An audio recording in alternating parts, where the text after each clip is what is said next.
Welcome to a late night sleepy edition of Storytime with Trinity. Once upon a time, Miss Trinity was out running around like she is prone to do. And she was by herself. And she was just running around. And she kept running and running. And then she got lost. And she didn't know where she was. And she looked all around. She didn't know any of the monuments or any of the things that were there. None of her landmarks were working.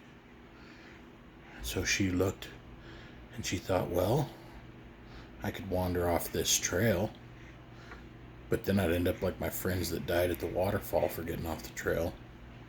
So instead of getting off the trail, Miss Trinity sat down and thought about it. She was sitting there thinking, how am I ever going to get home?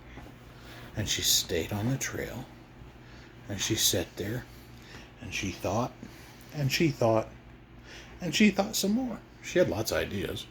One of her ideas was she could start a fire and signal everybody, but she was scared of a forest fire, which is a good thing. We'll get to a story about forest fires one of these days. She also thought, I could probably just scream really loud, but nobody'd hear me. And she just sat there on the trail. And then, after a while, she was sitting there and she saw somebody coming. And she saw this guy coming up.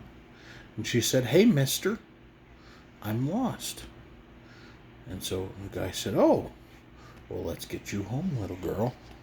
And so the nice man helped Trinity find her way home because she stayed on the trail. So then they got back to the trailhead.